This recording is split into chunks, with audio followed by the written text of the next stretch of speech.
put together this video so we can talk about the Trojan War in art as a key theme that could come up as an exam question. And when we're talking about any particular issue like this, we don't want to just go through example by example by example in our essays. We want our analysis to look much more sophisticated, more academic. And you do that by making links between examples, seeing the commonalities and talking about those collective issues. It's also good to make evaluative comments as well. So we'll have a look at sometimes when the Trojan War has been more effectively portrayed than in others, or where perhaps later examples have been better than earlier examples. So hopefully I'll help you identify some of the issues that you could use as paragraph themes in an essay about the Trojan War in art.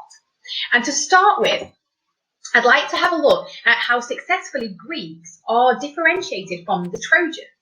And this particular examples on the screen happen to come from the Temple of Ephyra, Egina, and the pediments. And on the left-hand side, you're looking at Heracles, the archer, from the east pediment. That's the early classical one. And then on the right-hand side, we're going to refer to him as Paris. We've got our archer from the archaic west pediment. And I've deliberately put him in colour there. To remind you that these figures were originally brightly coloured, but also it's just easier to have a look at what he's wearing in comparison to the Greeks. Now, most of the Greeks are actually nude on this pediment, but even those that aren't, like Heracles, look very different in appearance to Paris. He's wearing what's known as a Phrygian cap, and also the Phrygian outfit there, very tight-fitting, the trousers are very non-Greek, and it identifies him from the area of Phrygia, which is round Troy. So appearance, dress is one way in which the Greeks tried to show the two sides in the war. Even more subtle though, but very clever, is the fact that if we look at their positioning, Paris and Heracles at first appearance look quite similar, but actually Heracles' arm is very straight. There's a slight bend in the arm of Paris. So Heracles is the superior archer of the two. He knows how to correctly fire a bow and arrow. So this idea of Greeks are better than the Trojans. And in fact, Heracles even looks more confident. His body is slightly positioned to face the viewer a little bit more than Paris, who's entirely inside profile. Another success story of representing the Trojan War in art is the characterization of individuals. And I've just chosen two vase paintings here to focus on for a moment. So we've got Hector arming by Euphemides and by Ezekias, Achilles and Ajax playing dice. And it's just Priam that I want to pick out from the vase on the left. We have a look at him. He's characterized really well as the elderly king in this war. He's got the balding head, he's got the staff that he's leaning on, and he's watching his son, who is of course going to fight on his behalf. With Achilles and Ajax, it's not so much their physical appearance that characterizes them, but their body language. And Achilles here is the cool, calm and collected one of the two. We can tell he's more relaxed in this game of strategy, but also chance, by the fact that he's not gripping his spears as tightly as Ajax is. And there is an argument that this kind of game was, in a way, training for warfare, and Achilles is the one that's going to come out of this better. We know Ajax famously does lose his cool later on, and this is a kind of foreshadowing in a way. So whilst at first appearance you might think they're not characterized particularly different, they're dressed remarkably similar, they're poses, they're looking straight down at the same dice game in front of them, they're both holding spears. Actually, Ezekias has been very clever in differentiating Achilles here from Ajax. In terms of evaluative comments, though, it's not always the case that individuals involved in the Trojan War look different from one another, or even are positioned different in a piece of art. And this earlier example, so this is an archaic piece of sculpture, if we compare it to some of the later pieces of sculpture shortly, this early example of sculpture doesn't actually do it as well. What we're looking at here is the East frieze from the Sicilian treasury at Delphi. And we're looking at the gods debating who should live in a battle from the Trojan War. So we've got Achilles is fighting Memnon to the right-hand side of this scene. And we can see here that Eos and Artemis look incredibly similar. You can't differentiate between the two at all. Perhaps we can only tell it's Artemis because of how she is cupping the hands of Apollo there, her brother. So it's worth pointing out that most of the time they characterize their individuals really, really well, but not always. Now, Achilles is somebody that you specifically could get asked about, perhaps in a 20-mark question, because there's enough artwork in which he personally features that they could do that. And I just want to point out a couple of things that you could talk about in relation to Achilles. So first of all, he's often shown as a superior warrior, the best fighter of the Greeks. For example, I've already told you how in the scene with Ajax playing dice, so you can reuse that material if you want to in terms of talking about Achilles. But also, for example, in our vase painting by the Berlin painter, and the one that we're looking at just to the left-hand side of Achilles and Ajax, is Achilles striding forward confidently while Hector falls backwards, showing us who is going to be the victor in that particular scene. And remember, we've also got Athene behind Achilles supporting him, as a hero, giving him that patron goddess status, and behind Hector, we've actually got Apollo turning his back, realising what's going to be the fate of that particular warrior. So he's often shown superior warrior, superior fighter. He's also often characterised as well by his mother's appearance in art. So, for example, the other side of the Berlin painter's vase shows him fighting Memnon. They look much better matched, these two. They're both striding forward. But behind them, Thetis is there for her son, and then obviously Eos for Memnon. And we get the kind of pathos, the sympathy for these two women, because of course one of them is going to lose their son. And it's the same on the Siphonian treasury. So I've included a snippet there where the woman leaning forwards with her arms raised is supposedly Thetis again. So having his mother there reminds us that Achilles also has demigod status. His mother is a scene, and that's a way of characterising him too. In terms of actual physical appearance, you could argue, however, though he's not particularly differentiated individually that way. I mean, sometimes he's got the Gorgon shield, for example, on the Siphonian treasury at the bottom there, but most of the time he's shown in our Greek hoplite armour.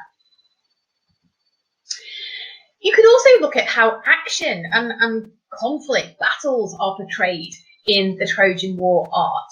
So quite often we get the use of diagonals to show dynamic combat. I've already mentioned them being used in the Berlin painter's vase down there on the bottom right hand side.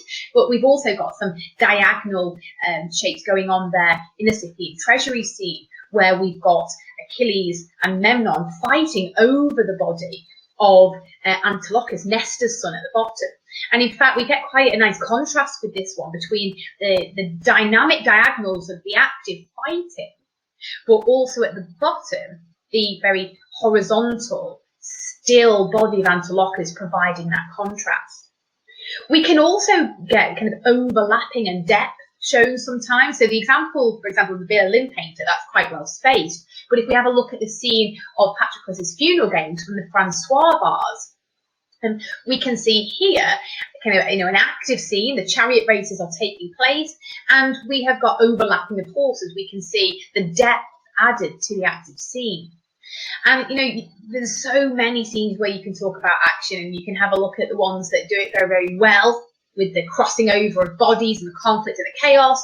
And then sometimes you might want to talk about as well some of the more still ones. They can still offer something, but perhaps they're not as kind of exciting as the very, very active scenes. And in terms of those scenes, as I saw, it's a nice evaluative comment to point out that actually not all scenes about the Trojan War in art are about the action or the battle. And just a reminder that we have got the Hector arming, it's the kind of calm before the storm scene. We've also got the downtime, the playing dice, and yet linked to the fighting later on. So it could be worth pointing out that nice comment that, yes, we get lots and lots of battle scenes because it is a war, but artists also look at some of the other moments as well. Something else you could look at is the involvement of the gods in ancient warfare. We have often got gods at the apex of pediments presiding over the battle. Here we've got the west pediment of the Temple of Ephyra Egina on the left.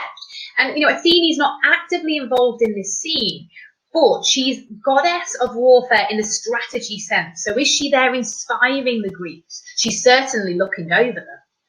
You could then compare it perhaps to her involvement on the east side, where she's sprung into action. I know we don't have the remaining figure there, just the head, but from her sketches, reconstructions, she appears to have been waving her aegis, actively helping the Greeks fight off the enemy.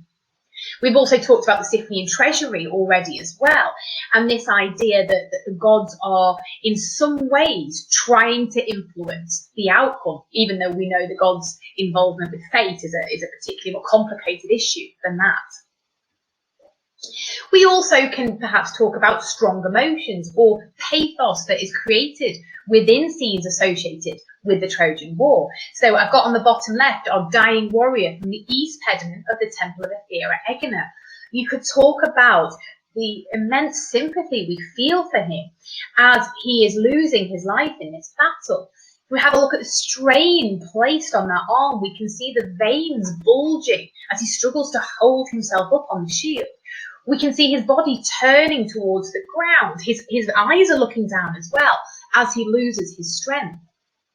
On the right-hand side, you can't get a better example than the Vivenzio Hydra if we're talking about emotions or pathos. You've got Priam there being killed on the altar by Neoptolemus. He's got Astyanax, his grandson, already lifeless on his knees. If you were to go further round on this scene, to the left-hand side, you can see the women, hands to their heads in the Greek position, and they're also seeing Cassandra stripped bare as she's supplicating a statue of Athene. So lots and lots to talk about in terms of drawing emotions out of our viewers. Sometimes emotions aren't always appropriate. If we look at the dying warrior from the west pediment of the Temple of Athena at Egina, he's strangely propped up for a start. You know, he doesn't seem to be reacting in the same way as our warrior on the east side to the pain of having an arrow in your chest, but also he's smiling. And yes, you might argue it's this idea of a heroic death, a glorious death, which is definitely a feeling that pediment has overall, but it's also not realistic if we think about somebody in that moment and the pain that they must be going through. Now, where we do see emotion, it's always worth thinking about why. Why is the artist trying to draw out feelings like that from the viewer? And it's often because the art is being used as a metaphor for something else. And the Trojan War is used as a metaphor for the Persian War. So this Vivenzio Hydra has a date that is directly relevant to the time that the Persian Wars were happening in Greece. And whereas earlier art, so art before the Persian Wars, did look at a more glorious side to warfare, later on, they tend to show it in a much more sympathetic way and to focus on the impact of war on the innocent, on the civilians. So here, the elderly king, the young grandson, the women.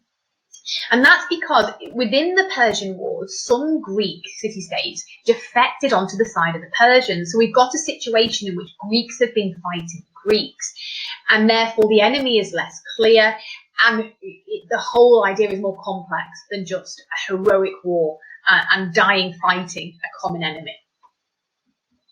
Finally, if you end up getting this as a 30 marker, you're going to have to bring in some scholars to talk about that. And you've got so much to remember already. I like to use scholarly quotes that are broad so that you could use them to talk about any example. So look at this one by Moynard. Any of the vase paintings, you could use this. They're speaking objects which tell us about the lives of the ancient Greeks and their priorities. So if you're thinking about Greek views on warfare and using a vase, that's fantastic. Osborne, you can put his name to when you're talking about the differences between the east and west pediments at the Temple of Athena at Egina. It's him that explains that we go from a glorious portrayal of war to a sympathetic one, because in between those pediments being made, the Greeks have fought the Persians in that war. For any of the later red figure vases that are particularly successful, like the Vivenzio Hydra or the Berlin painters one with Hector, Memnon and Achilles, you could use Woodford's quote that the change from black figure was revolutionary and remarkably successful. And if we're looking at any later pieces of art that happen to have a date in the classical period rather than the archaic period, you can use Boardman's quote that art is becoming more lifelike and leaving behind the rigidity or just tokens of life that the archaic period put forward. If you want to make an evaluative comment about showing change over time and about them getting more successful. So I hope that's been useful, and it might encourage you to use some of those issues in an essay in the future, as opposed to, as I say, just working through example by example by example.